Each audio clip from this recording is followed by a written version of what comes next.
Hey guys, in this video I'm going to give you highlights on my first time attending 8-6 Cup, my first time attending Buttonwillow's newest additional track, and also my first time driving in the rain on the track. When I met some of the 8-6 Cup guys at the track, I really noticed that they're all just down to earth and really relaxed. Very much like-minded like other track goers like me, that we just want to go there, we want to have some fun, we want to expand on our driver skill sets, and everybody's willing to give you some tips and tricks of the trade. And just like all of us, at the end of the day, we do want to drive our cars back home, but we want to make the best out of the track weekend, which I thought was really cool.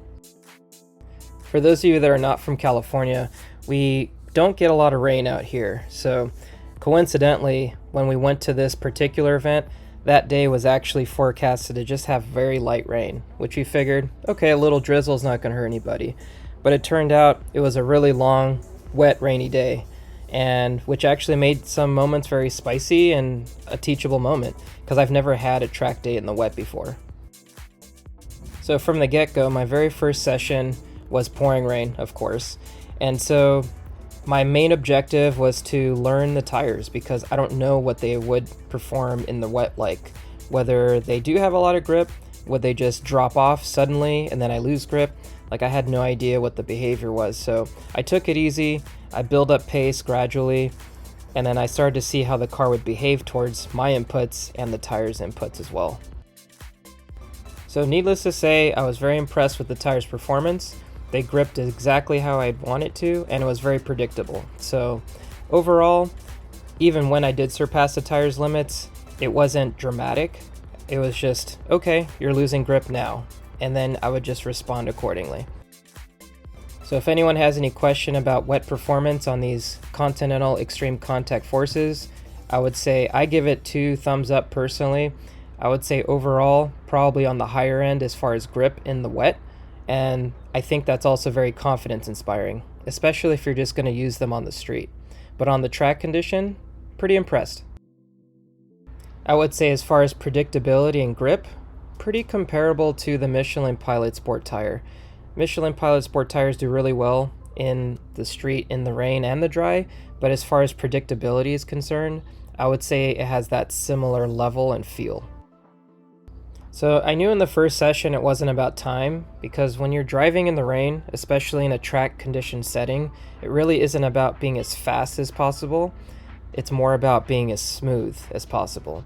So when it's dry and you're going for time, you can be very abrupt on the gas, on the brake, on the steering, but in this case, it's very much important to transition smoothness in between your inputs. So as you come off the brakes, you want to ease into that gas pedal or ease into that steering, just depending on what you're trying to do, but you don't ever want to abruptly switch one from the other, because when you do that, things get a little spicy. So when second session came out, it was actually kind of nice because it began to dry, the sun actually came out, and you can actually see the moisture evaporating off of this track. So once I got in a few laps, had more confidence to start to push. So I would say about 7 to 8 tenths was my pace after a certain point. Just feeling out the car, seeing what these tires behave like, seeing what the circuit is really all about with this car, and overall, I really had a lot of confidence with the car's behavior with it. Definitely left room on the table for this car to go faster, but I would say for my first time out, learning the tire, learning a new track, the surface, and the car's configuration again, definitely left room for later braking, earlier accelerating out of the apex, maybe even trying a different line, but I would say for just one dry session, I'm pretty satisfied with the time that I had. So my third session, I thought I was going to get another dry run, but then sure enough, as we were leaving the pits, I started to see droplets. And then sure enough, as the laps came, more and more rain started coming down. It poured heavier and heavier, and it got spicier and spicier. And I thought that was the most interesting track session, oddly enough. Some people left early and got off session, but I kept going. I honestly wanted to see how far I could push it in the wet. You know, at what point do I start to lose grip under braking? At what point do I lose grip coming out of the turn?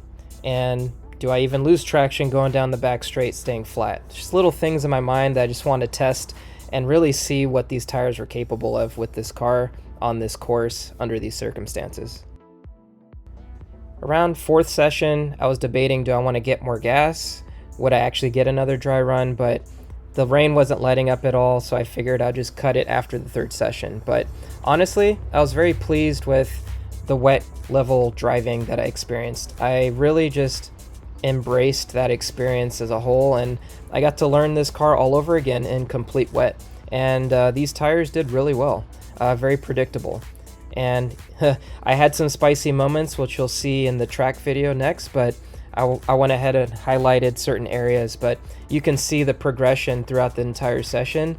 It got really interesting real quick.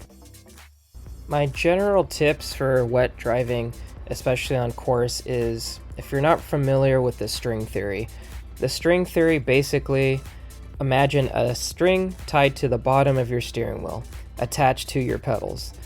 Imagine you're entering a turn, you start to rotate that steering wheel, the bottom of the steering wheel pulling up on that string will start to pull back on that pedal. So as you give it more input of steering, you're going to give it less pedal inputs.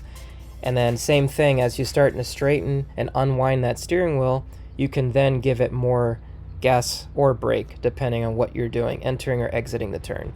You never want to do two things at once, because if you start to apply gas, brake, and steering, the car will get really upset real quick, and that's how you enter the spicy moments. And then transitioning smoothly in between is the main focus of the string theory. This might sound silly coming out of my mouth, but I generally have never gotten my car this dirty in any driving scenario, which was actually kind of funny for me, but I embrace it because it actually shown that the car was driven. The surface had a lot of dirt and grime, especially with some people tracking off the track either completely and then driving back on. They're just bringing all that gravel and junk from the side of the road, so at some points you got to see a lot of stuff just being sprayed from the cars driving over. So it was really just cautionary the entire time, but managing your grip, managing your gas, managing your brake, all of that was really just, for me, the fun of it, because now I'm seeing how far can I push the car, how far can I push my own driver skills to keep the car on the road. The track footage you're going to see next was my third session, and that's the one where it went from starting off in the dry and going into complete, heavy, pouring, insanely wet conditions. I thought that was really cool to see, and as you see the progression of the video, I went ahead and added comments of what was happening, whether I was slipping in certain areas, losing traction in the front or the rear. There were some spicy moments that I highlighted. There were some cars that were chasing me down. There are cars that I was trying to chase down. Overall, just a lot of different things happening, but I thought it was an overall cool experience because then you get to see how my inputs would respond. The heavier it got with rain and the spicier that it got, the smoother my inputs were. And you get to see some of the stuff that I mentioned previously and how I applied that in real time. I've also noticed that my sim racing in the wet transitioned into real life. I got to see the two worlds collide, sim racing and real life driving in the wet, and I've noticed that my hand-eye coordination was spot on. So hopefully enjoy that footage as much as I enjoyed driving it.